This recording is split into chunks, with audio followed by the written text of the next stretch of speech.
This video has been brought to you by ToroShop.de. They sell some very cool radio-controlled military vehicles and they ship all across the globe. So if you're interested, I'll leave the link to the website in the description down below. And if you decide to buy something, make sure to use the discount code LUCKY2018 for 20 euros off your order. Myth number 1. You can do over 1000 damage with a single ram. So this myth actually blends perfectly in with my previous top 5 best rammers video, because now I knew exactly what tanks to pick to perform the ideal ram. And for the tank that was getting rammed, I simply picked the lightest tank possible that has of course over 1000 hit points. So of course you could pick a lot of different vehicles, but I decided to go for the AMX 1390s, since I had that vehicle in my garage already. So for the map we went of course for Midgard because of the massive ramp at the start to boost the rammer's top speed even more. So with that all said, here we are. I'm driving my AMX 1390 to the end of the enemy slope, where I'm standing face to face with an IS-7 on the high ground, which is of course the AMX 1390's worst nightmare if it was a real game scenario. So without any more brabbling, here we go. The IS-7 takes off and boom! That's a hell of a big hit. But was it enough though? Let's take a look at the damage log. And yes, indeed, it was one single ram that did the massive 1062 damage to me in my poor AMX 1390. So conclusion, as long as you have the right tanks and the right situation, it is indeed possible to create a ram over 1000 hit points. So therefore I call this myth confirmed. Myth number 2. The Panzer IV-H space armor turret can absorb a Jagdpanzer E100's heat round. So I honestly was very doubtful about this myth, because yes, I know heat does lose a massive amount of penetration if it has to go through multiple layers of armor, but you have to take in account that the Jagdpanzer E100 has a massive 420mm of penetration on its heat rounds. So for example, if a heat round loses, let's say around 50% of its penetration after going through the first layer of armor, that means that the shell still has a potential of 210mm of penetration. And 210mm of penetration versus a tier 4 turret? I'm very doubtful, but we went on with it and tested it anyways. So here we go, the first Panzer IV-H lines up, the Jagdpanzer E100 shoots and... Wait, what? Did that just really happen? Okay, you know what, let's try this again. What?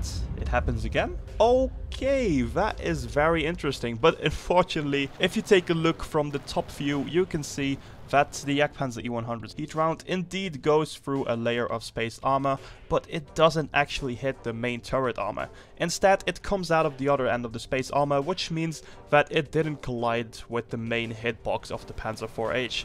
So reran another test, this time with the Panzer IV-H turret turned 90 degrees to the left, so we were absolutely sure that the Jagdpanzer E100 would definitely hit the main armor of the Panzer IV-H. So here we go, the Jagdpanzer E100 takes a shot and... ouch! As you can see, the Panzer IV-H hasn't got even a chance and it blows up straight away.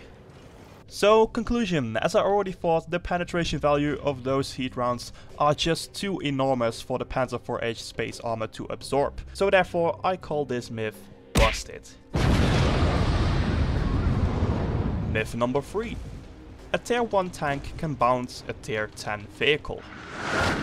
So the main issue with this myth is of course the overmatch mechanic. And in case you don't know what the overmatch mechanic is, it basically means that if the caliber of the gun is more than 3 times as large as the armor thickness of the tank that the gun is shooting at, it will always penetrate no matter how steep the angle. So yeah, this myth required a bit of research. So at first I needed to find a tier 10 vehicle with the lowest caliber gun possible, which I concluded has to be, after a lot of searching, the 90mm stock gun on the Batchat 25T. So now that is found, we need to find a tier 1 vehicle with at least 30mm of armor, because 90 divided by 3 is obviously 30.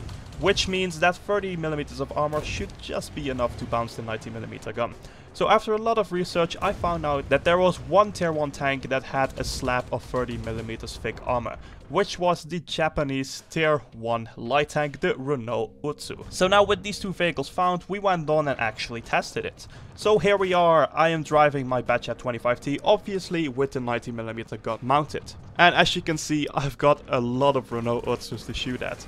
So now there's pretty much only one thing left to do, and that is to shoot the Renault Utsu's upper plate at a ridiculous angle. So here we go, I found my target and holy shit, it actually works, the shell bounces straight off.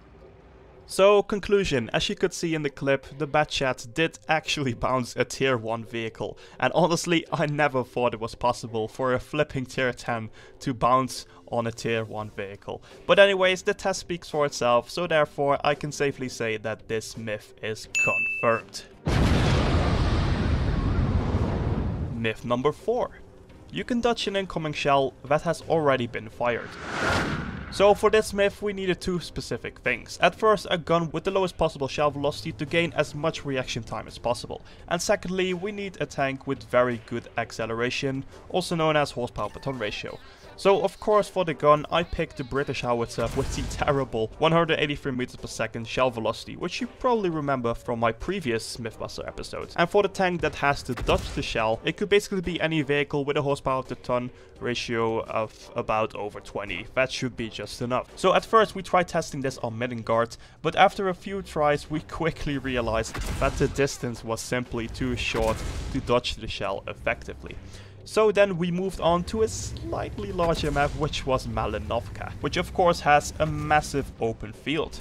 So this time I went all the way to the edge of the viewing circle in my AMX CDC. So here we go, the Cruiser 1 fires, I see the shell incoming, I start accelerating and yes, there we go, without any effort I dodged the incoming shell.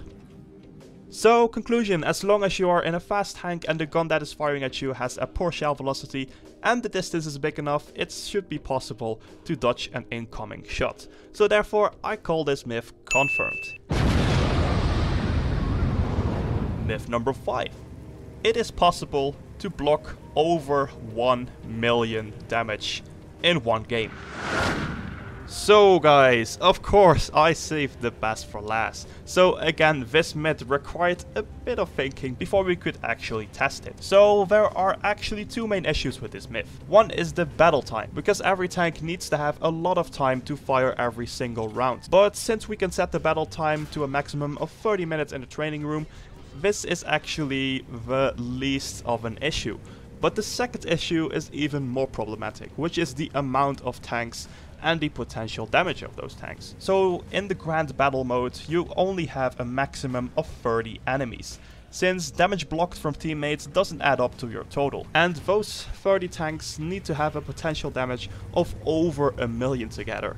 And if we take a look at tanks.gg and filter on the tanks with the highest potential damage, you can see that the Japanese heavies with the 155mm howitzers pop up on top. So let's take the Oho for example, since it has a very high potential damage of around 40,000. I don't really remember the exact value, I'll put it on the screen right now probably.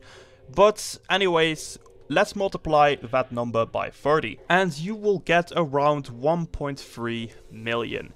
But remember, this is only the case if my entire team is built out of Ohos, and of course that the Ohos don't miss any of their shots. And in my testing scenario, I did manage to fill up the team of 30, but not everyone had a Japanese heavy. So there you already have one issue, which is that it is possible for us that we won't make it because we simply don't have enough potential damage to reach that 1 million mark. But we gave it a go anyways, just to see how far we could actually get with some random bunched up tanks. And then we ran into a third issue, which was that sometimes people would actually pen me because of bad aim or the bad accuracy of the gun that they're firing, resulting into me dying way too early. So we quickly tried it again, but this time we sacrificed one tank, which was the IKV-60B, and we used that tank to cover up my E100's lower plate. And from then on, it went actually pretty damn well. So I'm just going to show you the clip. I'll just put it in fast forward so you can enjoy this moment for a bit, because I have to be honest, this is pretty satisfying. And once we're almost at the end, I will come back to you with the conclusion.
So guys, here we are in the final minutes of the battle. As you can see, a lot of the tanks has ran out of the shells already, except for the OIs, because of course of their long reload. And if you take a look at the damage total, it says a whopping 730,000 damage blocked. But that still isn't quite a million. So at this point, I just called it quits. I didn't really want my dear Twitch viewers to waste any more credits for me. But maybe I could try this myth again in the next Mythbusters. But then with probably a lot more Japanese heavies. So I don't know if you guys want to see that happening. Give the video a thumbs up and maybe I'll give it another try for the next Mythbusters. But for now, let's just get into the temporary conclusion of this myth.